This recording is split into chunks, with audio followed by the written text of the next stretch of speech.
So let's break down a couple things for parental alienation of what guys need to know when this is happening to you. So first and foremost, this is a legal battle and it needs to be handled legally. And the more it is not handled legally, the more you're going to get sucked into a web of an unfair court system.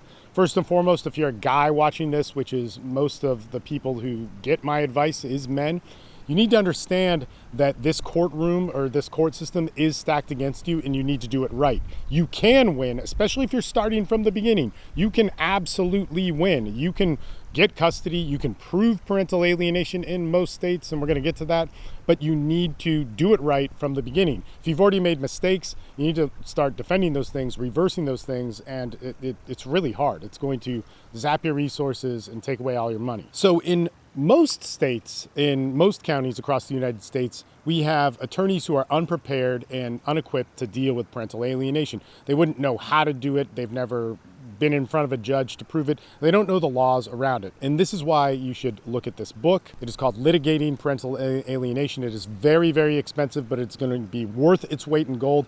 Many of the guys in my groups have done consults with Joshi. He's the author of the book. He's changed the direction of their cases. One thing I will say is you have to have an attorney if you are going to work with him. If you just talk to him without an attorney, then he will not take your call. All of his information has been monumentally worth it in guys' cases. This is huge, huge. Okay, so that book, imperative. I don't care if it costs $175. If it can help you get your kids, it's going to be a worth it $175. Also, his $500 consultation with an attorney that you already have is, my guys have found it to be tremendously worth it. And if you don't know this, I've run a men's group for this for 18 years on men working with their court cases. We help out with the mental, the emotional, the legal aspect of all of this. It's a huge thing. You can only talk to your lawyer. Well, you get charged for it. But you can talk to us on a daily basis about what to do, and I keep it affordable and really accessible for really any man to get help in the United States, Canada, Australia, England, and we've also had cases throughout Europe as well. So with parental alienation, you can gossip about it online, you can watch a bunch of videos, you can leave comments, all that sort of stuff. That's not going to get your kids back. You need to realize that this is a legal battle. So what you need to start doing is you need to start looking at how this case or how parental alienation has been ruled upon in the courts in your county, specifically judges that your judge will know. Then you want to look at how it's been ruled upon in states that in the state that you are in. Now, how do you do this? There's a couple tools you can use. It's not easy. I don't want to say that it's this effortless thing. You guys need to know that this is a battle which is huge, long, and it's going to take really everything you've got. You need to start looking on rulings in ChatGPT. You can go into the law libraries and look there. You can also go down to the county clerk's office, and this is something that I would recommend for every single man and woman going through divorce. Go watch a couple cases at your county courthouse and look at how they're ruled upon. Get to know the judges, understand how it works. And rather than just seeing a bunch of people lose and get disenfranchised because they're unprepared, start thinking what could make them win. There is unfairness that is going to happen in that courtroom and you're going to see it. So why not prepare rather than just go, oh man, I'm a victim and we can't do anything. That's not true. Men win all the time. It's just they prepare properly, and it doesn't just have to do with luck.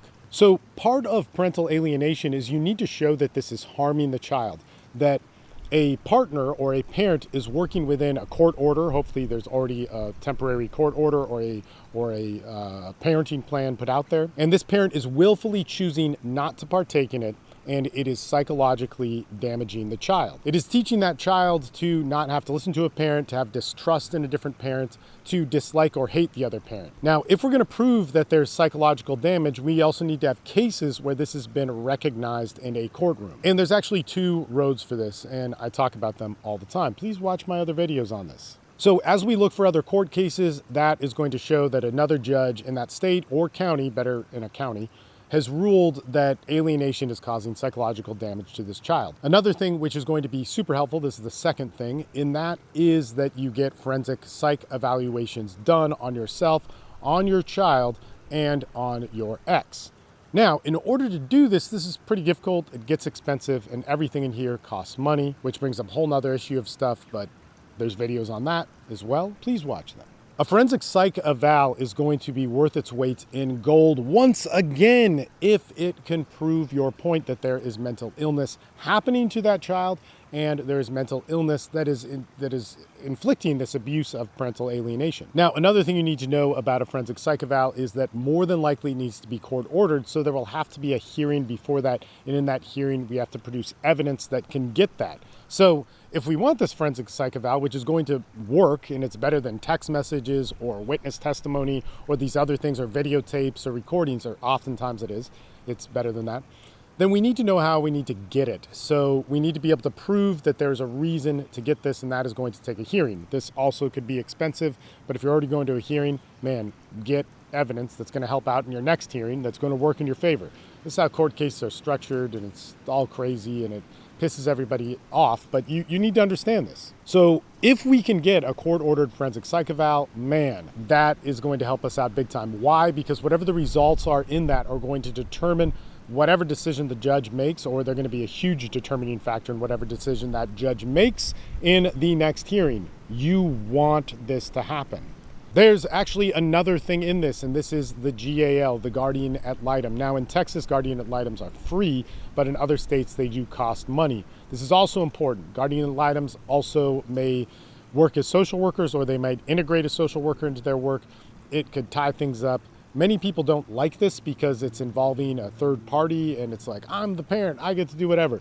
But hopefully a GAL will be properly trained in this situation to take your case seriously, to do their due diligence in it, and help make a decision and a choice on if parental alienation is happening. Now, here's the thing. There's oftentimes in my groups where guardian ad litems do not do their jobs, and you have to switch them, and this should happen immediately. If a guardian ad litem cannot meet with you in a certain amount of time, they cannot interview you, they can't get a hold of another parent, or there becomes some sort of fraternizing with the other party or you or whatever it is, meaning they're going to be biased, then you need to get them off that case as soon as possible, especially if you're in a state where you have to pay money for it.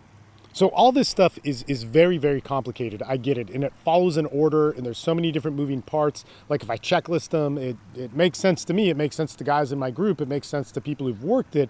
But if you're going through this, this is like opening up a can of worms and going, where do I start? I just want to give up, and I'm going to go back to leaving comments online, talking trash, and preparing perhaps with an attorney or a legal strategy, which is not going to help you.